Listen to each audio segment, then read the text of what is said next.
Hello everyone, good morning. और जैसा कि आप सभी लोगों का एमटीएस के जो 20 सेट हो गए थे वो कंप्लीट हो चुके हैं। आज आपका सेट जो रहने वाला है वो सेट नंबर 21 रहने वाला है। ऑलरेडी जिन लोगों ने सेट जो पीछे के यानी कि प्रीवियस सेट हैं 20 तक वो नहीं देखें तो आप जाइए एसएससी एमटीएस 2024 के नाम से एक प्लेलिस्ट मिलेगा जिसमें कि सारे के सारे आपको ये जो प्रीवियस सेट मैंने करवा रखे हैं वो वहाँ पर आपको मिल जाएंगे। आज आपका 21 होने वाला। चलिए शुरुआत करेंगे। और सबसे पहली चीज़ ये है कि आप लोग लाइक तक नहीं करते हैं। क्वेश्चन मैं लगातार देखता हूँ कि आप लोग लाइक तक नहीं करते हैं, तो एटलीस्ट लाइक तो कर सकते हैं वीडियो को। पहला क्वेश्चन है, Bharhut stupa is located in which of the following state. देखिए भरहूत स्तूप आपसे पूछा गया है एंड आपका भरहूत की बात करें कि ये लोकेटेड कहाँ पर है आपका, तो मध्य प्रदेश इसका राइट आंसर हो जाएगा, यानी कि ऑप्शन 2 जो है राइट आंसर हो जाएगा। मध्य प्रदेश के साथ में भरहूत की मैं बात करूं, इससे दो क्वेश्चन बनते हैं। एक तो आपका कहाँ पर है और बनवाया किसने था। अगर आपसे ये कभी पूछे तो ये अशोक के द्वारा निर्मित था, अशोक ने इसको बनवाया था। एंड एक और चीज़ यहाँ पर याद रखेंगे कि इसको खोजा कब गया, तो 1873 यानी कि 1873 में इसकी खोज हुई थी अलेक्जेंडर कनिंघम के द्वारा। ये भी पूछ लेते हैं कि इसको जो खोजने वाले थे वो कौन थे, तो अलेक्जेंडर जो कनिंघम है उन्होंने खोजा हुआ था। ये चीज़ भी याद रखना, ये दोनों क्वेश्चन पूछे जाते हैं। स्तूप से एक और क्वेश्चन आपका याद आया कि स्तूप में सांची का स्तूप भी आपका काफ़ी पूछा जाता है। सांची का स्तूप की बात करें तो सबसे पुराना स्तूप माना जाता है। और एक और चीज़ यहाँ पर आती है क्वेश्चन में प्रीवियस ईयर में कि एक जो गौतम बुद्ध थे उनके एक शिष्य थे यानी प्यूपुल, उनका नाम था मोगलन। और मोगलन के जो अवशेष मिले हुए थे वो किस स्तूप से मिले हुए थे, प्रीवियस ईयर में क्वेश्चन था, तो वो भी सांची थे, सांची से यहाँ पर मिले हुए थे। सांची आपका ओल्डेस्ट है। एंड वन मोर थिंग कि ये 1989 को यूनेस्को की वर्ल्ड हेरिटेज में भी शामिल किया जा चुका है, तो ये चीज़ भी आप लोग याद रखेंगे। नेक्स्ट आगे हम लोग बढ़ेंगे। देखिए जैसा कि आप लोगों को मैं बता रहा हूं कि किसी भी एग्जाम की तैयारी करने के लिए मॉक टेस्ट बेहद ही जरूरी है, तो सबसे मैं बेहतर मॉक टेस्ट आपको रिकमेंड करता हूं टेस्ट बुक का, जिसका जीत का संकल्प सेल का आपका लास्ट डे चल रहा है, यानी कि ये 28 से लेकर के 31 मई तक थी आपकी। आज आपका इसका आपका थर्ड डे है, कल इसका लास्ट डे होगा सेल का। तो जो लोग अभी तक परचेज नहीं कर पाए इसको परचेज करिए, क्योंकि कहीं ना कहीं मॉक टेस्ट आपके नॉलेज को इंक्रीज करेगा, स्पीड को आपकी बढ़ाता है और कहीं ना कहीं एक्यूरेसी जो आपकी होती है उसको भी बूस्ट करता है।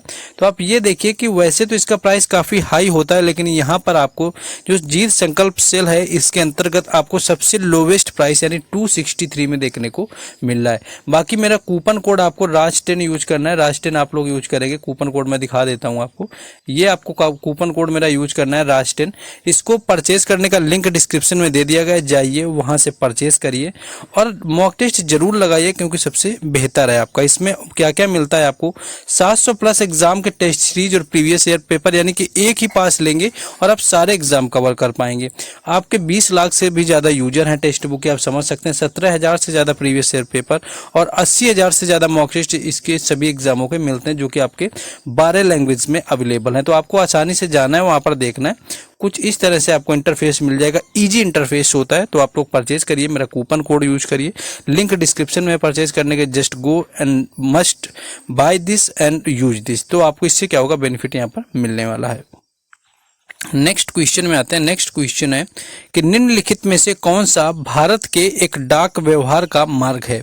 Which of the following is a postal route India. देखिए यहाँ पर एक क्वेश्चन आपका डाक मार्ग से पूछा जा रहा है, मैंने ऑलरेडी आपका देखा हुआ है, और एक क्वेश्चन डाक क्षेत्र से पूछा जा रहा है। इन क्वेश्चंस को मैं अच्छे से डिकोड करके आपको बताता हूँ, क्योंकि इनसे भी क्वेश्चन लगातार मुझे 2 मिले हुए हैं प्रीवियस ईयर में, और इनका डेटा मुझे मिल नहीं रहा है ज़्यादा। तो बस इतना ही पता है कि जो डाक मार्ग होते हैं आपके वो कितने होते हैं। यहाँ पर डाक क्षेत्र की अगर आपसे पूछे कुल कितने, तो डाक क्षेत्र आपके 9 होते हैं।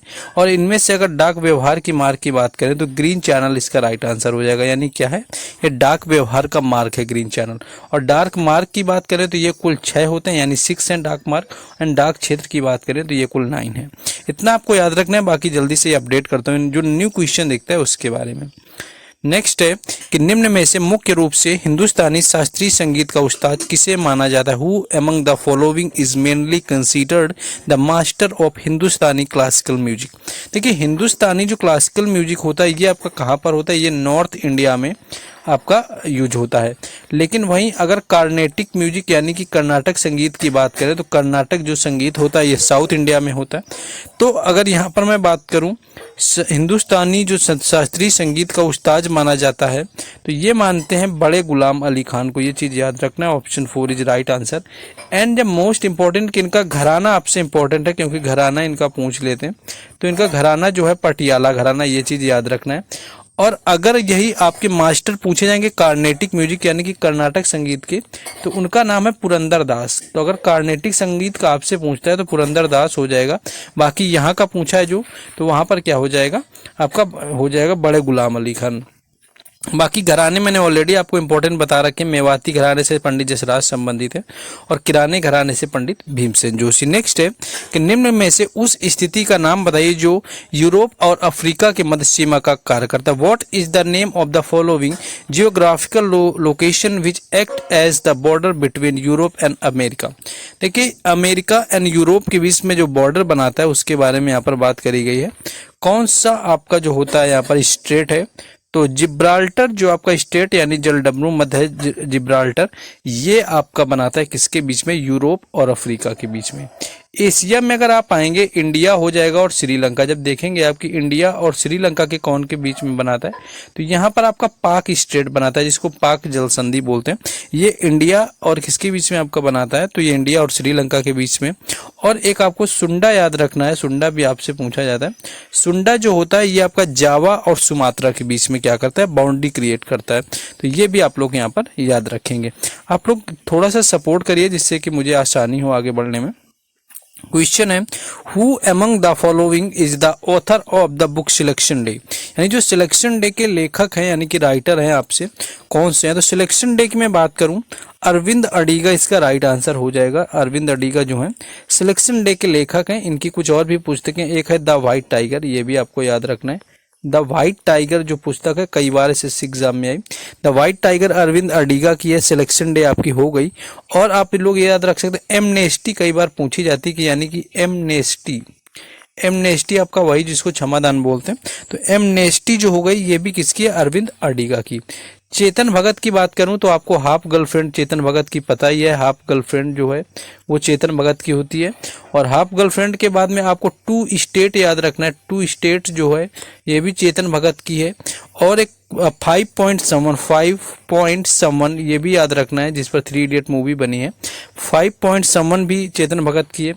अमीश त्रिपाठी की इमॉर्टल्स ऑफ मेलुआ आपको याद रखना है, कई बार पूछी जाती है। Immortal of Meluha, immortal of यानी कि मेहलुआ का मृत्युंजय जो होता है आपका, इमॉर्टल ऑफ मेहलुआ जो होता है अमीश त्रिपाठी की पॉपुलर बुक है, कई बार एग्जाम में आती है। एंड विक्रम सेठ जैसे आपका दिया हुआ है, विक्रम सेठ की याद रखना है द सुटेबल बॉय, कई बार पूछी जाती है द सुटेबल बॉय, द नहीं एक्चुअली असुटेबल बॉय होगा। असुटेबल बॉय की मैं बात करूं, असुटेबल बॉय जो होगा वो किसकी हो जाएगी, ये विक्रम सेठ की हो जाएगी। और अनसुटेबल जब बॉय आएगा तो वो करण जौहर की हो जाती है। नेक्स्ट है माधोपुर फेयर इज ऑर्गेनाइज, यानी कि जो माधोपुर का मेला है ये कहाँ पर आपका आयोजित होता है। तो इसकी मैं बात करूँ, इसका आयोजन जो होता है वो गुजरात में ये आयोजित किया जाता है और पोरबंदर में गुजरात के आयोजित किया जाता है। पोरबंदर ही ऑप्शन में आपका देखिए, सूरत भटिंडा वगैरह भी दे दिए। तो गुजरात में याद रखना, और गुजरात में कहाँ, तो ये आपका पोरबंदर में होता है। और पोरबंदर का ही गाँव है आपका कौन सा, माधोपुर। ये कब होता है अगर बात करें तो इसके एक यहाँ पर मान्यता है कि इस जगह पर माधोपुर ने क्या हुआ था कि कृष्ण ने जो है, कृष्ण भगवान थे जो हमारे लॉर्ड कृष्णा, उन्होंने रुक्मणी से विवाह किया था। ये यहाँ पर आपके बारे में ये चर्चा है। एंड आपको याद रखना है कि क्या होता है कि आपको ये रामनवमी के दिन होता है। आपको ये चीज़ याद रखना है कि रामनवमी के दिन होता है। अगर आपसे कोई पूछे कि जो माधोपुर का मेला है वो कब होता है, तो ये रामनवमी को लगता है हर साल। ये चीज़ भी आपको याद रखना है, रामनवमी के उपलक्ष्य में आपका माधोपुर पोरबंदर में लगता है। और यहाँ पर क्या है कि कृष्ण जी ने इसी स्थान पर रुक्मणी देवी से विवाह किया हुआ था। नेक्स्ट आगे क्वेश्चन देखेंगे। नेक्स्ट है question who among the following is Bharatanatyam and Kathakali dancer. देखिए भरतनाट्यम और कथकली यहाँ पर पूछा हुआ है आपसे कि कौन है। तो देखिए भरतनाट्यम और कथकली की बात करें तो ये है मृणालिनी साराभाई। ऑप्शन 3 आपका राइट आंसर हो जाएगा। शोभना नारायण की मैं बात करूं तो शोभना नारायण का जो संबंध है वो कथक से, ये चीज याद रखना है। सोनल मान सिंह की बात करें, इनका संबंध भरतनाट्यम से तो है, ये तो पता है, लेकिन भरतनाट्यम के साथ में ओडिसी नृत्य से है, कथकली से नहीं है, तो ये भी याद रखना है। सोनल मान सिंह भरतनाट्यम और ओडिसी। और सबसे कम एज की जिनको पद्म पुरस्कार मिला, यही डायरेक्ट क्वेश्चन आता है, who is the youngest dancer who got Padma Puraskar. तो इनको मिला हुआ था और ये याद रखना है कब मिला, तो 1992 यानी कि 1992 में पद्म भूषण मिला हुआ था। और 2003 की मैं बात करूं, 2003 में इनको मिला हुआ था जाकर के पद्म विभूषण। लास्ट आपका देखिए आपका पद्म सुब्रमण्यम है, तो ये भी इनका अलग ही संबंध है। बाकी आपका याद रखना है कि यहाँ पर मृणालिनी साराभाई जो है, इनका जो संबंध है आपका दोनों से है, भरतनाट्यम से है और उसके साथ साथ कथकली से। बाकी आपको पता ही, मैंने सबको ऑलरेडी बता रखा है। नेक्स्ट आगे क्वेश्चन। नेक्स्ट क्वेश्चन है, भारत के संविधान का कौन सा अनुच्छेद अधिकारों को लागू करने के लिए सर्वोच्च न्यायालय में याचिका दायर की अधिकार की गारंटी देता है। देखिए हमारे जो फंडामेंटल राइट है यानी कि एफआर है, इनकी बात करी गई है भाग 3 यानी कि पार्ट 3 में संविधान के, कॉन्स्टिट्यूशन के। और उसको अगर ये आपसे कभी बोले पार्ट जो 3 है भाग 3 हमारे संविधान को, उसको क्या बोलते हैं, तो उसको बोला जाता है भारत का मैग्ना कार्टा। उसको क्या बोलते हैं, भारत का मैग्ना कार्टा उसको बोला जाता है।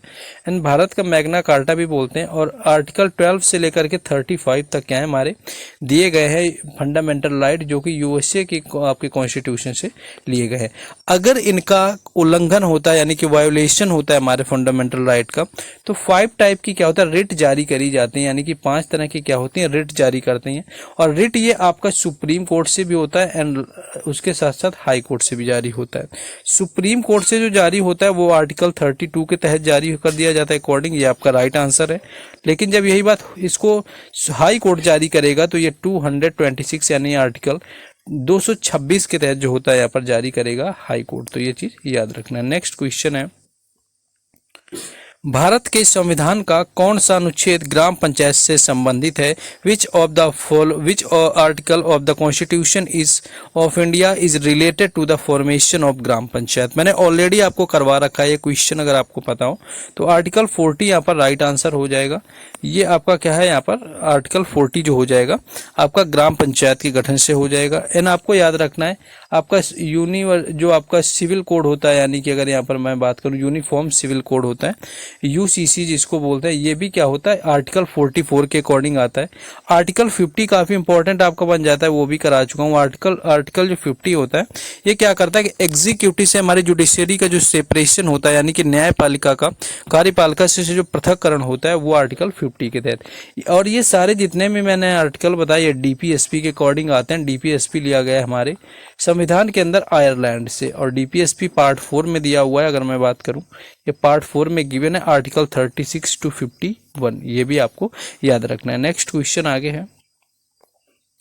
नेक्स्ट है, what is the Mahawat in India, यानी कि भारत में जो है महावट वो किसको कहते हैं। तो महावट की बात करें तो ये आपका बारिश से रिलेटेड होता है, यानी कि सर्दी के मौसम के दौरान जो चक्रवर्ती वर्षा होती है, यानी कि cyclonic rainfall during winter, this is called Mahawat. तो ये आपको याद रखना है वर्ड कि महावट जो होता है ये आपका क्या होता है साइक्लोनिक रेनफॉल होता है, जो कि विंटर के सीजन में आपका होता है। तो इसको इस तरह से याद रखेंगे। नेक्स्ट क्वेश्चन है, नेक्स्ट आपका क्वेश्चन आता है, सभी जैन त्योहारों में सबसे प्रसिद्ध महामस्तक अभिषेक हर 12 साल में कर्नाटक में दिगंबर पवित्र परिसर में मनाया जाता है। यानी कि यहाँ पर ये पूछा है Mahamastak Abhishek the most famous of all Jain festival is celebrated in every 12 year at the Digambar sacred complex in Karnataka. तो कर्नाटका में किस प्लेस पर सेलिब्रेट होता है आपका महामस्तक अभिषेक, तो ये होता है श्रवणबेलगोला में। श्रवणबेलगोला इसका राइट आंसर हो जाएगा।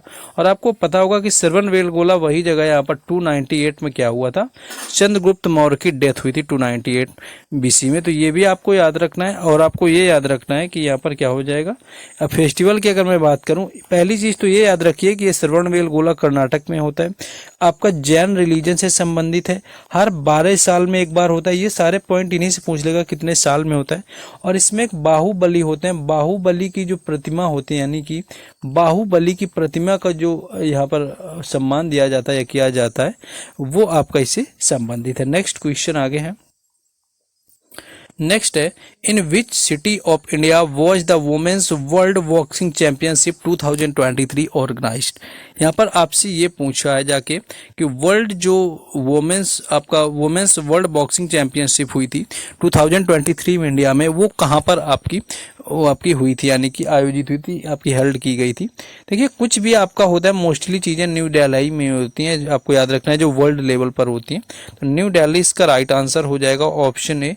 बस इससे और एक क्वेश्चन ये पूछते हैं कि ये जो वर्ल्ड वुमेन्स जो बॉक्सिंग चैंपियनशिप थी, ये कौन सा एडिशन था, तो ये था 13th, यानी कि 13वीं बार इसका आयोजन किया गया था। और 4 लोगों ने इसके अंदर इंडिया की तरफ से गोल्ड जीता हुआ था। ये आपको इंपॉर्टेंट है, इसको याद रखना है कि जो world women world boxing championship थी, इसमें किसने जीता, तो गोल्ड एक तो स्वीटी बोरा ने जीता हुआ था, आपको याद रखना है, क्योंकि गोल्ड वालों को पूछा जा सकता है। स्वीटी बोरा ने जीता, स्वीटी बोरा के साथ में नीतू घनघास ने जीता, ये सारे नाम आपने जरूर सुन रखे होंगे, नीतू घनघास ने जीता। एंड नेक्स्ट आपका निकहत जरीन का भी नाम आपने सुना होगा, निकहत जरीन ने जीता। और उसके बाद जीता लवलीना बोरगोहन ने, जो कि असम की हैं, और इन्होंने टोक्यो ओलंपिक में भी मेडल जीता हुआ था। तो ये आपको याद रखना है। नेक्स्ट आगे क्वेश्चन है। नेक्स्ट है, निम्नलिखित में से कौन सा उपन्यास अपने लेखक के साथ सही ढंग से सुमेलित है। Which of the following novels is correctly paired with its author. यानी तो यहाँ पर मैं बात करूँ ऑथर के साथ, देखिए आपका द शैडो ऑफ लाइफ दिया हुआ है आर के नारायण का, तो ये आपका गलत हो जाएगा। आर के नारायण की बात करें तो आर के नारायण की जो बुक है यहाँ पर आप देखेंगे तो आर के नारायण की बुक आपको मैंने कल ही करवाई हुई है, कल के प्रैक्टिस सेट में आपकी द आर के नारायण वाली बुक थी। और तो एक तो मैंने जो कल आपको करवाई थी आर के नारायण की, वो द गाइड करवाई हुई थी, द गाइड आपको याद रखना है, द गाइड थी। और एक बुक इसी में देखिए ये लिखी हुई है मालगुड़ी डेज, तो ये भी किसकी है, आर के नारायण की। द शैडो ऑफ लाइफ की बात मैं कर लूँ तो ये किसकी है, द शैडो ऑफ लाइफ की बात करें यहाँ पर तो ये है आपकी एनी डगलस की, एनी डगलस यहाँ पर हो जाएगा, तो एनी डगलस की है ये द शैडो ऑफ लाइफ। तो ये तो आपका गलत हो गया। ट्रेन टू पाकिस्तान के अमिताभ घोष ना होकर के ट्रेन टू पाकिस्तान मैंने कई बार बताया खुशवंत सिंह है ट्रेन टू पाकिस्तान के राइटर, तो यहाँ पर ये भी गलत हो गया। द नेम सेक जो है ये झुम्पा लाहिड़ी की है, तो ये आपका राइट आंसर हो जाएगा, यानी कि ऑप्शन 3 जो है ये राइट आंसर हो जाएगा, यानी कि झुम्पा लाहिड़ी है, इनकी बुक का नाम क्या है, द नेम सेक। नेक्स्ट है मालगुड़ी डेज, आपको विक्रम सेठ, तो ये भी नहीं होगा। विक्रम सेठ की मैंने अभी कुछ देर पहले बताई द सुटेबल बॉय, ये आपको याद रखना है, सुटेबल बॉय जो है ये विक्रम सेठ की है। तो इस तरह से यहाँ पर आपको एलिमिनेट कर लेना है। नेक्स्ट क्वेश्चन आगे है, भारतीय महिला हॉकी टीम की पूर्व कप्तान जो कि भारतीय खेलों में योगदान के लिए खिलाड़ियों को पीढ़ी को प्रेरित करने के लिए BBC life time achievement award से सम्मानित किया गया। तो ये कौन सी थी, तो ये थी देखिए रानी रामपाल नहीं होंगी। रानी रामपाल का ये पूछते हैं कि रानी रामपाल का जो संबंध है वो किस खेल से, तो हॉकी से इनका भी है, डायरेक्ट इनका गेम पूछ लेते हैं। प्रीतम सिवाच राइट आंसर हो जाएगा, यानी प्रीतम सिवाच जो रही हुई हैं ये क्या थी कि ये आपके इनको क्या किया गया, लाइफ टाइम अचीवमेंट अवार्ड से सम्मानित किया गया। तो इससे ये क्वेश्चन पूछते हैं ये इनका खेल कौन सा था, तो हॉकी था प्रीतम सिवाच का। और आपको इनके अवार्ड भी याद रखने, 1998 का जो था इसमें अर्जुन अवार्ड मिला। द्रोणाचार्य जो अवार्ड है वो 2021 में मिला, याद रखिए द्रोणाचार्य अवार्ड 2021, अर्जुन अवार्ड 1998 में। और लास्ट टाइम इन्होंने जो खेला हुआ था, यानी कि अंतिम समय इन्होंने खेला हुआ था, लास्ट टाइम जो खेला हुआ था वो 2002 में खेला हुआ था, जो कि 2002 के कौन से थे, कॉमनवेल्थ गेम थे, यानी कि राष्ट्रमंडल जो खेल है उसमें इन्होंने पार्टिसिपेट किया हुआ था लास्ट टाइम। नेक्स्ट आगे है, भारतीय क्रांति की जननी किसे कहा जाता है, who is the considered the mother of Indian revolution. तो इंडियन रेवोल्यूशन की अगर मैं मदर की बात करूं कौन है, तो ये हैं आपकी मैडम कामा। मैडम कामा का नाम आपने ऑलरेडी सुन रखा होगा, मैडम भीखा जी जो कामा थी ये क्या है, इनको मदर ऑफ इंडियन रेवोल्यूशन यानी कि भारतीय क्रांति की क्या कहा जाता है, माता या जननी इनको माना जाता है। और आप लोग क्या याद रख सकते हैं, और आप इससे याद रख सकते हैं कि आपको यहाँ पर एक और नाम याद रखना है जो कि काफ़ी पूछा जाता है, एंड वो आपका अरुणा आशा अली। अरुणा आशा अली से भी क्वेश्चन आपका आता है। अरुणा आशा अली कौन थी, अगर इनके बारे में बात किया जाए तो 1942 का जो भारत छोड़ो आंदोलन था, इन्होंने ग्वालियर टैंक मैदान में क्या किया हुआ था, ग्वालियर टैंक मैदान में झंडा फहराया हुआ था। देखिए टैंक मैदान से ये मत सोच लेना कि ये आर्मी वाला टैंक है, एक्चुअली ये एक मैदान है आपका जो कि मुंबई में है। तो ये आपका ग्वालियर जो टैंक मैदान है, वहां पर अरुणा आशा अली ने भारत छोड़ो आंदोलन के टाइम पर आपका झंडा फहराया हुआ था। तो ये भी क्वेश्चन पूछते हैं, और इनको कहा क्या जाता है, ग्रैंड ओल्ड लेडी बोलते हैं, ये चीज याद रखना है। एंड उषा मेहता के बारे में आप लोग याद रख सकते हैं कौन है, तो उषा मेहता भी क्या थी कि 1942 का जो भारत छोड़ो आंदोलन था, क्विट इंडिया मूवमेंट चल रहा था, उसमें इन्होंने रेडियो संचालित कर रही थी, यानी कि क्या किया हुआ था, रेडियो प्रोग्राम चला रही हुई थी ब्रिटिश सरकार से छुप करके। और सब लोगों को क्या है कि कांग्रेस के जो बाकी लीडर जो कर रहे थे या जो भी यहाँ पर देश की आज़ादी के लिए हो रहा था, उसके लिए सबको मोटिवेट कर रही थी अपने रेडियो के जरिए। इनको पकड़ लिया गया था, तो इनका भी क्या है कि यहाँ पर सेक्रीफाइस याद रखा जाता है, इसलिए क्या है कि इनके बारे में भी, उषा मेहता के बारे में भी पूछा जाता है। नेक्स्ट क्वेश्चन है, Which of the following reformers was the first established a school girls in Kolkata. देखिए क्वेश्चन आपका ये पूछते हैं कि पहला गर्ल्स जो आपका स्कूल था वो कहाँ पर इस्टेब्लिश किया गया, ये भी आपसे कहाँ पहला स्थापित हुआ जो महिला विद्यालय था, तो वो कोलकाता में हुआ। कई बार तो यही पूछते हैं, और कई बार ये पूछते हैं कि हु इस्टेब्लिश्ड, यानी कि इस्टेब्लिश किया किसने, तो ये थे ईश्वर चंद्र विद्यासागर, यानी ईश्वर चंद्र विद्यासागर ने क्या किया कि कलकत्ता में जो है क्या किया, लड़कियों के लिए पहला स्कूल स्थापित किया हुआ था। और एक दूसरा काम इन्होंने और किया हुआ था 1856 में क्या हुआ था, जो विडो रीमैरिज का यहाँ पर आपका एक्ट लाए हुए थे, यानी विधवा पुनर्विवाह की जो शुरुआत करी हुई थी, ये क्या किया हुआ था, ये भी ईश्वर चंद्र विद्यासागर के द्वारा किया गया विधवा पुनर्विवाह को 1856 में।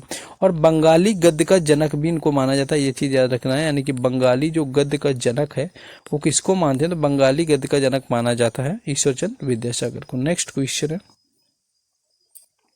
ऑक्सीकृत पारे का सबसे आम अयस्क कौन सा है जो कि ज्वालामुखी गतिविधि और उष्ण स्रोत से संबंधित परतों या सिराओं में होता है। तो अगर मैं बात करूं ऑक्सीकृत पारे का सबसे आम जो अयस्क पूछा जाता है, तो ये आपका होता है यहाँ पर, जिसको क्या बोलते हैं, सिनबार। याद रखना है, अगर आपसे कभी मरकरी का आपसे अयस्क पूछे कौन सा होता है, तो वो आपको सिनबार होता है, ये चीज आपको याद रखना है। नेक्स्ट क्वेश्चन है कि निम्न में से नर्तकों में से किसका संबंध कथक के भारतीय शास्त्रीय नृत्य से, यानी कि who among the following dancers belong to the Indian classical dance from Kathak. Kathak की मैं बात करूं तो पंडित बिरजू महाराज इसका राइट आंसर हो जाएगा। बिल्कुल आसान सा क्वेश्चन है। और 1986 में इनको पद्म विभूषण मिला, ये आपको इंपॉर्टेंट पॉइंट बनता है, इसको याद रखना है। और कलाश्रम नृत्य विश्वविद्यालय, कलाश्रम जो हो गया, कलाश्रम नृत्य विश्वविद्यालय जो था, यानी कि कलाश्रम नृत्य विश्वविद्यालय की स्थापना भी जो करी हुई थी, इन्होंने करी हुई थी। और यहाँ पर पंडित बिरजू महाराज को 2016 के अंदर बाजीराव मस्तानी जो मूवी आई थी उसके लिए क्या है, बेस्ट कोरियोग्राफर का फिल्म फेयर अवार्ड भी मिला मोहे लगा दो रंग के लिए। तो ये भी आपको यहाँ पर याद रखना। कनक रेले की मैं बात करूँ, ये आपका किससे संबंधित है, मोहिनी आपके मोहिनीअट्टम से, और जिनकी आपकी डेथ, सॉरी आपका केरल से, उससे कथकली से हो जाएंगे, और इनकी डेथ भी हो चुकी है कनक रेले की, ये चीज भी आप लोग याद रखेंगे। नेक्स्ट है, भूटान में किस धर्म के जो अनुयायियों की संख्या ज्यादा है, which religion is the largest number of followers in Bhutan. तो लार्जेस्ट जो नंबर है भूटान में वो आपका पाया जाता है बौद्ध का, यानी कि बौद्ध जो रिलीजन है भूटान में ये सबसे ज्यादा, अप्रोक्स 84% से भी ज्यादा यहाँ पर आपके बौद्ध यहाँ पर पाए जाते हैं। तो ये चीज आपको याद रखना है। और कनक रेले का मैंने बताया था मोहिनीअट्टम से इनका रिलेशन है, और लास्ट में इनकी डेथ भी हो चुकी है, क्योंकि इनसे रिलेटेड और एक क्वेश्चन लगा हुआ है। भारतीय शिवाजी एंड कनक रेले किसके व्याख्याता थे, यानी Indian Shivaji and Kanak Rayleigh is the lecturer of, यानी किसके आपके संबंधित हैं। देन मोहिनीअट्टम आपका राइट आंसर हो जाएगा। तो इससे एक चीज और आप याद रखेंगे कि यहाँ पर आपका याद रख सकते हैं कि 2023 में क्या है कि कनक रेले की डेथ हुई थी, ये क्वेश्चन आया हुआ था, उनका संबंध किससे था, तो मोहिनीअट्टम से था। एंड इन्होंने नालंदा कला महाविद्यालय की स्थापना भी करी हुई थी, ये याद रखना है कि नालंदा जो कला महाविद्यालय है इसकी स्थापना किसने करी, तो वो करी हुई थी कनक रेले ने। तो ये क्वेश्चन आपको याद रखना है। देखिए 21 सेट जो है ऑलरेडी मैंने आपके कंप्लीट कर रखे हैं, 21 आपके सेट हैं यहाँ पर कंप्लीट हो चुके हैं, मैं ऑलरेडी लगातार आपको करवा रहा हूँ। तो आपकी भी रिस्पॉन्सिबिलिटी बनती है कि आप लोग लाइक करिए, शेयर करिए, एंड चैनल को जरूर सब्सक्राइब करिए। हर अपडेट हम आपको टेलीग्राम चैनल और व्हाट्सएप ग्रुप पर देते हैं, उनके लिंक डिस्क्रिप्शन में दिए गए हैं, तो जाइए वहाँ से भी जुड़िए। और आपको टेक्स्ट बुक परचेज करके मॉक टेस्ट देना शुरू करना है, क्योंकि मॉक टेस्ट के बिना गुजारा नहीं होना है। आप एग्जाम को क्रैक भी नहीं कर पाएंगे अच्छे से। तो अपने आप को देखिए कि मेरी कमियां कहाँ से हैं, वीक पॉइंट आप देखेंगे तभी सुधार कर पाएंगे। और वीक पॉइंट देखने का बेस्ट तरीका है कि आप मॉक दीजिए। टेक्स्ट बुक का मॉक टेस्ट बेहतर इसलिए है, मैं इसलिए रिकमेंड करता हूँ कहीं ना कहीं, कि उसका जो इंटरफेस है वो ईजी है, बिल्कुल एग्जाम जैसा फील आता है। कोई उसमें पूरी तरह फर्निश ऐप है, बाकी ऐप भी मैंने देखे हुए। तो चलिए आप लोग लीजिए, बाकी आपसे मुलाकात होगी नेक्स्ट वीडियो में। जय हिंद।